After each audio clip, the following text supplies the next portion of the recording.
നിങ്ങൾക്കറിയാമോ, തമിഴ്നാടിന്റെ രാഷ്ട്രീയ ചരിത്രം എക്കാലത്തും സിനിമാ താരങ്ങളുടെ ഒരു വിളനിലമായിരുന്നു. സിനിമയും രാഷ്ട്രീയവും തമ്മിലുള്ള പൊക്കിൾക്കൊടി ബന്ധം ദ്രാവിഡ മണ്ണോളം പഴക്കമുള്ളത് തന്നെയാണ്. എന്നാൽ തമിഴ്നാടിന്റെ മുഖ്യമന്ത്രി പദത്തിലേക്കുള്ള ഇളയ ദളപതി വിജയിയുടെ യാത്ര കൃത്യമായ ആസൂത്രണത്തോടെ തന്നെയായിരുന്നു. തമിഴിന്റെ ഇതേ കനിയായ സാക്ഷാൽ MG രാമചന്ദ്രന് പോലും ഒരു മുഖ്യമന്ത്രി പദത്തിലെത്താൻ ഏതാണ്ട് 30 വർഷത്തെ നീണ്ട രാഷ്ട്രീയ പ്രവർത്തനവും കാത്തിരിപ്പും വേണ്ടി വന്നിരുന്നു. എന്നാൽ പുതുതായൊരു രാഷ്ട്രീയ പാർട്ടി രൂപീകരിച്ച് വെറും 2 വർഷം കൊണ്ടാണ് വിജയ് എന്ന നടൻ ദ്രാവിഡ രാഷ്ട്രീയത്തിന്റെ ഉരുക്കുകോട്ടകൾ തകർത്ത് ഈ ചരിത്ര നേട്ടം സ്വന്തമാക്കിയിരിക്കുന്നത്. ശിവാജി ഗണേശനും വിജയകാന്തും ശരത് കുമാറും തുടങ്ങി ഒടുവിൽ കമലഹാസനും രജനീകാന്തും വരെ പരാജയപ്പെടുകയോ പിന്മാറുകയോ ചെയ്ത തമിഴ് രാഷ്ട്രീയത്തിന്റെ സങ്കീർണമായ കളത്തിൽ വിജയ് എങ്ങനെയാണ് ഇത്ര വേഗം വേരുറപ്പിച്ചത്? തമിഴിന്റെ ദ്രാവിഡ പോരാട്ട സ്വത്വത്തെ അയാൾ എങ്ങനെയാണ് തന്റെ വരുതിയിലാക്കിയത്? ഈ ചോദ്യങ്ങൾക്കുള്ള ഉത്തരം തമിഴ്നാടിന്റെ സമകാലിക രാഷ്ട്രീയ ചരിത്രത്തിലെ ഏറ്റവും മികച്ച ഒരു മാസ്റ്റർ ക്ലാസ് ആണ്. വിജയ് ചെയ്തതൊന്നും തമിഴ്നാടിന് തീരെ അപരിചിതമായ കാര്യങ്ങളായിരുന്നില്ല. മറിച്ച് അരനൂറ്റാണ്ടിലധികമായി തമിഴ് രാഷ്ട്രീയം കണ്ടതിൻ്റെയും കേട്ടതിൻ്റെയും എല്ലാം ഏറ്റവും കൃത്യമായ ഒരു പോസ്റ്റ് ട്രൂത്ത്, സോഷ്യൽ മീഡിയ കാല അപ്ഡേറ്റഡ് വേർഷനായിരുന്നു വിജയുടെ തന്ത്രങ്ങൾ. മറ്റു പല സിനിമാ താരങ്ങളെയും പോലെ കരിയർ അവസാനിക്കുന്ന കാലത്ത് വെറുമൊരു കൗതുകത്തിന്റെ പുറത്ത് രാഷ്ട്രീയത്തിലേക്ക് എടുത്തു ചാടുകയായിരുന്നില്ല അദ്ദേഹം. 2009 മുതൽ തന്നെ വിജയ് മക്കൾ ഇയക്കം എന്ന തന്റെ ഫാൻസ് ക്ലബ്ബുകളെ ഒരു രാഷ്ട്രീയ പാർട്ടിയായി പരുവപ്പെടുത്തിയെടുക്കാൻ വേണ്ടിയുള്ള സൂക്ഷ്മമായ പണിയെടുക്കുന്നുണ്ടായിരുന്നു അയാൾ. കേവലം സിനിമ റിലീസാകുമ്പോൾ പാലഭിഷേകം നടത്താനും ഫ്ലെക്സ് വെക്കാനും മാത്രമുള്ള ഒരു കൂട്ടമായി തന്റെ ആരാധകരെ ഒതുക്കാതെ അവരെ കൊണ്ട് രക്തദാന ക്യാമ്പുകളും അന്നദാനങ്ങളും വിദ്യാഭ്യാസ സഹായ വിതരണങ്ങളും നടത്തിച്ച് അതൊരു വലിയ ജനകീയ പ്രസ്ഥാനമാക്കി മാറ്റാൻ അദ്ദേഹത്തിന് കഴിഞ്ഞു. പിന്നീട് നടന്ന ലോക്കൽ ബോഡി തെരഞ്ഞെടുപ്പുകളിൽ ഈ രസികർ മണ്ഡലങ്ങളുടെ പ്രതിനിധികളെ സ്വതന്ത്ര സ്ഥാനാർത്ഥികളാക്കി നിർത്തി വിജയസാധ്യത പരീക്ഷിക്കാനും അദ്ദേഹം മറന്നില്ല. പഴയകാലത്ത് ദ്രാവിഡ പാർട്ടികൾ പയറ്റിയ അതേ തന്ത്രം തന്നെയായിരുന്നു അത്.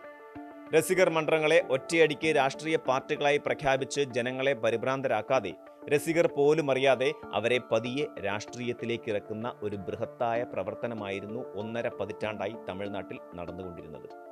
ഏതൊരു രാഷ്ട്രീയ മുന്നേറ്റത്തിനും ഒരു വൈകാരികമായ അടിത്തറ ആവശ്യമാണ്. വിജയ്ക്കും തമിഴക വെട്രിക്കഴകം എന്ന തന്റെ പാർട്ടിക്കും അത് നൽകിയത് എതിരാളികൾ തന്നെയായിരുന്നു. തർക്കുറി എന്ന വാക്കാണ് ഇത്തവണ തമിഴ് രാഷ്ട്രീയത്തിന്റെ ഗതി മാറ്റിയത്. ബുദ്ധിശൂന്യർ അല്ലെങ്കിൽ വിവരമില്ലാത്തവർ എന്നർത്ഥം വരുന്ന ഈ വാക്ക് ഉപയോഗിച്ചാണ് TVK പാർട്ടി പ്രവർത്തകരെയും വിജയിയെയും മുഖ്യ എതിരാളികളായ DMKയും മറ്റും നിരന്തരം അധിക്ഷേപിച്ചിരുന്നത്.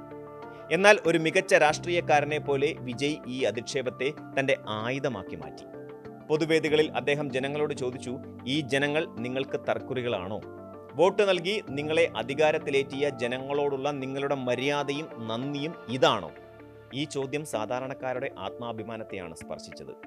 ഇതിനൊപ്പം തന്നെ തമിഴ്നാട് രാഷ്ട്രീയത്തിലെ വലിയൊരു ശാപമായ പണം കൊടുത്ത് വോട്ട് വാങ്ങുന്ന പ്രവണതയെ വിജയ് നേരിട്ട രീതിയും ശ്രദ്ധേയമായിരുന്നു. നിങ്ങൾക്ക് പണം നൽകുന്നവർക്ക് വോട്ട് ചെയ്യേണ്ടേ എന്ന കുഴയ്ക്കുന്ന ചോദ്യത്തിന് വളരെ പ്രായോഗികമായ ഒരു ഉത്തരമാണ് വിജയ് നൽകിയത്. ആ പണം ജനങ്ങളുടെ പണമല്ലേ? അത് വാങ്ങുന്നതിൽ ഒരു മനസാക്ഷി കുത്തും വേണ്ട. വാങ്ങാനുള്ളത് വാങ്ങി അന്തസ്സായി TVKക്ക് വോട്ട് ചെയ്യൂ എന്ന അദ്ദേഹത്തിന്റെ ആഹ്വാനം വലിയ തോതിൽ ജനങ്ങൾ ഏറ്റെടുത്തു. ഇതോടൊപ്പം തന്നെ വ്യക്തിജീവിതത്തിന് നേരെ ഉയർന്ന വിരലുകളും കേന്ദ്ര ഏജൻസികളുടെ ഇടപെടലുകളും തന്റെ സിനിമകൾ റിലീസ് ചെയ്യുമ്പോൾ നേരിടേണ്ടി വന്ന ഭരണകൂടത്തിന്റെ വിലക്കുകളുമെല്ലാം അദ്ദേഹം ജനങ്ങൾക്ക് മുന്നിൽ അവതരിപ്പിച്ചു. കരൂർ ദുരന്തമടക്കം തനിക്കെതിരെ വന്നതെല്ലാം എതിരാളികൾക്ക് നേരെ തിരിച്ചുവിടാൻ അദ്ദേഹത്തിന് കഴിഞ്ഞു. എല്ലാത്തരം ഭരണകൂട വേട്ടയാടലുകളുടെയും ഇരയായി സ്വയം പ്രതിഷ്ഠിച്ച വിജയ്, നിങ്ങൾക്ക് നീതി വേണമെങ്കിൽ എനിക്കും നീതി ലഭിക്കണമെന്ന് പൊതുവേദിയിൽ വിതുമ്പിയപ്പോൾ അത് തമിഴ് മക്കളുടെ ഹൃദയത്തിലേക്കാണ് നേരിട്ട് പതിച്ചത്. വിജയുടെ സിനിമാ ജീവിതം തന്നെ അദ്ദേഹത്തിന്റെ രാഷ്ട്രീയ പ്രവേശനത്തിനുള്ള ഒരു വലിയ ക്യാൻവാസ് ആയിരുന്നു. കഴിഞ്ഞ ഒരു ദശാബ്ദത്തിലേറെയായി അദ്ദേഹം അഭിനയിച്ച സിനിമകളുടെ പശ്ചാത്തലം നാട് നേരിടുന്ന യഥാർത്ഥ പ്രശ്നങ്ങളായിരുന്നു. കർഷകരുടെ പ്രതിസന്ധികൾ, കോർപ്പറേറ്റ് കൊള്ളകൾ, ആരോഗ്യ മേഖലയിലെ അഴിമതി, തെരഞ്ഞെടുപ്പ് കൃത്രിമത്വങ്ങൾ തുടങ്ങിയ വിഷയങ്ങൾ പശ്ചാത്തലമാക്കി സിനിമയെടുത്ത് അനീതിയെ എതിർക്കുന്ന ഒരു രക്ഷകനായി അദ്ദേഹം ഒറ്റ റോളിലും ഇരട്ട റോളിലും വെള്ളിത്തിരയിൽ ജീവിച്ചു. എല്ലാത്തരം പ്രശ്നങ്ങൾക്കും പരിഹാരം കണ്ടെത്തുന്ന ഒരു അമാനുഷിക പരിവേഷം സിനിമകളിലൂടെ ഉണ്ടാക്കിയെടുത്ത ശേഷം യഥാർത്ഥ ജീവിതത്തിലും താൻ മാത്രമാണ് നിങ്ങളുടെ രക്ഷകനെന്ന് അദ്ദേഹം ജനങ്ങളെ വിശ്വസിപ്പിച്ചു. ഇവിടെയാണ് വിജയ് മറ്റ് സിനിമാ താരങ്ങളിൽ നിന്നും വ്യത്യസ്തനാകുന്നത്. മറ്റുള്ളവർ കരിയറിന്റെ അവസാനത്തിൽ സിനിമയിൽ പഴയതുപോലെ തിളങ്ങാൻ കഴിയാത്ത സാഹചര്യത്തിൽ രാഷ്ട്രീയത്തിലിറങ്ങിയ സ്വാർത്ഥരാണെന്ന പൊതുബോധം തമിഴ്നാട്ടിലുണ്ട്. എന്നാൽ വിജയ് രാഷ്ട്രീയത്തിൽ ഇറങ്ങിയത് തന്റെ കരിയറിലെ ഏറ്റവും വലിയ പീക്കിൽ നിൽക്കുമ്പോഴാണ്. ഒരു സിനിമയ്ക്ക് ശതകോടികൾ പ്രതിഫലം ലഭിക്കുന്ന ഏത് സിനിമ ഇറങ്ങിയാലും ബ്ലോക്ക് ബസ്റ്റർ ആകുന്ന ഒരു കാലത്ത് ആ സിനിമയെല്ലാം ഉപേക്ഷിച്ച് നാടിനെ രക്ഷിക്കാൻ അഴിമതിയെ തൂത്തെറിയാനുമായി രാഷ്ട്രീയത്തിലിറങ്ങുന്ന വലിയൊരു ത്യാഗിയായി അദ്ദേഹം സ്വയം അടയാളപ്പെടുത്തി. നൂറുകണക്കിന് കോടികൾ വേണ്ടെന്ന് വെച്ച് ജനങ്ങൾക്കിടയിലേക്ക് വരുന്ന ഒരാൾ ഒരിക്കലും പണത്തിനു വേണ്ടി അഴിമതി നടത്തില്ലെന്ന വിശ്വാസം സാധാരണക്കാരിൽ ഊട്ടിയുറപ്പിക്കാൻ ഈ തീരുമാനത്തിലൂടെ കഴിഞ്ഞു. വിജയുടെ തെരഞ്ഞെടുപ്പ് തന്ത്രങ്ങൾ തികച്ചും ആസൂത്രിതവും ജാതിമത സമവാക്യങ്ങളെ കൃത്യമായി പഠിച്ചുകൊണ്ടുള്ളതുമായിരുന്നു. പരമ്പരാഗത ദ്രാവിഡ രാഷ്ട്രീയത്തിന്റെ വോട്ട് ബാങ്കുകളെ അന്ധമായി ആശ്രയിക്കുന്നതിന് പകരം പുതിയൊരു വോട്ട് ബാങ്ക് സൃഷ്ടിക്കാനാണ് അദ്ദേഹം ശ്രമിച്ചത്. ന്യൂനപക്ഷ, ദളിത്, തമിഴ് ദേശീയതാവാദികളുടെ വോട്ടാണ് താൻ ലക്ഷ്യം വെക്കുന്നതെന്നും തന്റെ പാർട്ടി ദ്രാവിഡ സ്വത്വം മാത്രം ഉയർത്തിപ്പിടിക്കാൻ ഉദ്ദേശിക്കുന്നില്ലെന്നും TVKയുടെ പതാക അനാച്ഛാദന വേളയിൽ തന്നെ വിജയ് വളരെ വ്യക്തമാക്കിയതാണ്. ഇത് DMKയുടെ പരമ്പരാഗത വോട്ട് ബാങ്കിൽ വലിയ വിള്ളലുണ്ടാക്കി. DMKയുടെ ശക്തി കേന്ദ്രങ്ങളായ 2 മണ്ഡലങ്ങളിൽ തന്നെ നേരിട്ട് ചെന്ന് മത്സരിച്ച് തന്റെ വോട്ട് ബാങ്ക് ഏതൊക്കെയാണെന്ന് വിജയ് തെളിയിച്ചു കൊടുത്തു. അതുമാത്രമല്ല, ജനറൽ സീറ്റുകളിൽ പോലും അനവധി ദളിത് സ്ഥാനാർത്ഥികളെ നിർത്തിക്കൊണ്ട് വലിയൊരു സാമൂഹിക വിപ്ലവത്തിന് അദ്ദേഹം തിരികൊളുത്തി. മതനിരപേക്ഷ നയത്തിൽ ഒരു വിട്ടുവീഴ്ചയ്ക്കും തയ്യാറല്ലെന്ന് പ്രഖ്യാപിച്ച അദ്ദേഹം NDA സഖ്യത്തിൽ ചേരില്ലെന്ന് തീർത്തു പറഞ്ഞതോടെ ന്യൂനപക്ഷങ്ങളുടെ വിശ്വാസവും ആർജിച്ചു. DMKയുടെ ഭരണത്തിനെതിരെ നിലനിന്നിരുന്ന ഭരണവിരുദ്ധ വികാരം വിജയ്ക്ക് വലിയ തോതിൽ ഗുണം ചെയ്തു. ഉയർന്ന സാമ്പത്തിക വളർച്ചയുണ്ടായിട്ടും അത് തൊഴിലവസരങ്ങൾ സൃഷ്ടിക്കാതെ സൗജന്യങ്ങളിൽ മാത്രം ഒതുങ്ങിയെന്ന വിമർശനവും DMKയുടെ കുടുംബ വാഴ്ചയ്ക്കും മക്കൾ രാഷ്ട്രീയത്തിനുമെതിരായ വികാരവും വിജയ് തന്റെ പ്രചാരണ ആയുധങ്ങളാക്കി മാറ്റി. പഴയ ദ്രാവിഡ രാഷ്ട്രീയ ശൈലി മടുത്തില്ലേ, ഒന്ന് മാറി ചിന്തിച്ചുകൂടെ എന്ന് നിരന്തരം ലേഖനങ്ങൾ എഴുതിയ തമിഴ്നാട്ടിലെ ബുദ്ധിജീവികളും പുതിയ ആളുകൾ വരട്ടെ, തിരുത്തിയില്ലെങ്കിൽ നാട് നശിച്ചുപോകും എന്ന ചർച്ചകൾ നടത്തിയ രാഷ്ട്രീയ നിരീക്ഷകരും പരോക്ഷമായി TVKയ്ക്ക് കളം വൃത്തിയാക്കി കൊടുക്കുകയാണ് ചെയ്തത്. ജയലളിതയുടെ മരണശേഷം തമിഴ്നാട്ടിലെ വലിയൊരു വിഭാഗം സ്ത്രീ വോട്ടർമാർ ഒരു നേതൃത്വമില്ലാതെ നിൽക്കുകയായിരുന്നു.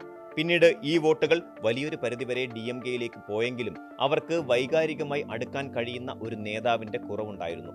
നമ്മ വീട്ടു പയ്യൻ താനേ, അതായത് നമ്മുടെ വീട്ടിലെ കുട്ടിയല്ലേ എന്ന സ്ത്രീകളുടെയും മുതിർന്നവരുടെയും വിജയ് സ്നേഹം ഈ വോട്ടുകളെ വളരെ എളുപ്പത്തിൽ TVK ക്യാമ്പിലെത്തിച്ചു. മറുവശത്ത് യുവാക്കൾ തങ്ങളുടെ പ്രിയപ്പെട്ട അണ്ണന് ഉയിര് നൽകി ഒപ്പം നിന്നു. ലക്ഷക്കണക്കിന് വാട്സാപ്പ് ഗ്രൂപ്പുകളിലൂടെയും ഇൻസ്റ്റാഗ്രാം റീലുകളിലൂടെയും ഓരോ മനുഷ്യരോടും വിജയ് നിരന്തരം സംസാരിച്ചു കൊണ്ടേയിരുന്നു. പരമ്പരാഗത രാഷ്ട്രീയ പാർട്ടികളെ വെല്ലുന്ന തരത്തിൽ ഏറ്റവും പ്രൊഫഷണൽ മികവോടെ തന്നെയായിരുന്നു TVKയുടെ സോഷ്യൽ മീഡിയ ക്യാമ്പയിനുകൾ പ്രവർത്തിച്ചത്. ഓരോ വോട്ടർക്കും തന്നോട് നേരിട്ട് സംസാരിക്കുകയാണെന്ന തോന്നലുണ്ടാക്കാൻ ഈ പ്രചാരണങ്ങൾക്ക് കഴിഞ്ഞു.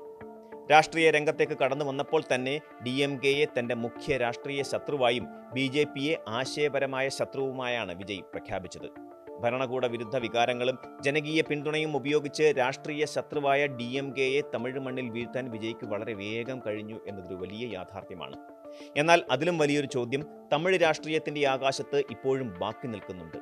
BJPയെ വിജയ് വീഴ്ത്തുമോ എന്നതിനേക്കാൾ BJPയുടെ തമിഴ്നാട്ടിലേക്കുള്ള അതിശക്തമായ വളർച്ചയെയും നുഴഞ്ഞുകയറ്റത്തെയും ചെറുക്കാൻ വിജയുടെ പാർട്ടിക്ക് കഴിയുമോ എന്നതാണ് ആ ചോദ്യം. പെരിയാറിന്റെയും അണ്ണാദുരൈയുടെയും ശക്തമായ പ്രത്യയശാസ്ത്ര അടിത്തറയിലാണ് ദ്രാവിഡ രാഷ്ട്രീയം കെട്ടിപ്പടുത്തിരിക്കുന്നത്. എന്നാൽ കേവലം ഒരു വ്യക്തിയുടെ താരപരിവേഷത്തിലും ജനപ്രീതിയിലും മാത്രം ഉയർന്നു വന്ന വ്യക്തവും ആഴത്തിലുള്ളതുമായ പ്രത്യയശാസ്ത്രങ്ങളുടെ അടിത്തറയില്ലാത്ത ഉപരിപ്ലവമായ സ്വഭാവമുള്ള TVK പോലെ ഒരു പാർട്ടിക്ക് അതിശക്തമായ ഒരു ദേശീയ പാർട്ടിയുടെ ഹിന്ദുത്വ അജണ്ടകളെ എത്ര കാലം പ്രതിരോധിക്കാൻ കഴിയും? കേവലം വൈകാരികതയ്ക്കപ്പുറം തമിഴ്നാടിന്റെ മതേതര സാമൂഹിക സ്വത്വത്തെ സംരക്ഷിക്കാൻ തക്ക രാഷ്ട്രീയ പക്വത വിജയ്ക്കോ അദ്ദേഹത്തിന്റെ പാർട്ടിക്കോ ഉണ്ടോ? DMK എന്ന അതികായന്മാരെ വീഴ്ത്തിയ ആവേശത്തിൽ നിൽക്കുമ്പോഴും ആശയങ്ങളുടെയും പ്രത്യയശാസ്ത്രങ്ങളുടെയും വലിയൊരു യുദ്ധമുഖമാണ് വിജയെ കാത്തിരിക്കുന്നത്. രാഷ്ട്രീയ ശത്രുവിനെ കീഴടക്കിയ ആത്മവിശ്വാസത്തിൽ ആശയപരമായ ശത്രുവിനെ നേരിടാനൊരുങ്ങുന്ന ഇളയ ദളപതിയുടെ യഥാർത്ഥ രാഷ്ട്രീയ പരീക്ഷണം ഇനി തുടങ്ങാനിരിക്കുന്നതേയുള്ളൂ. അത് കാലം കാത്തുനിൽക്കുന്ന വലിയൊരു ചോദ്യമാണ്. ഉത്തരം ലഭിക്കാൻ നാം ഇനിയും കാത്തിരുന്ന് കാണുക തന്നെ വേണം. കൂടുതൽ വാർത്തകൾക്ക് News 18 Keralam YouTube channel subscribe ചെയ്യുക.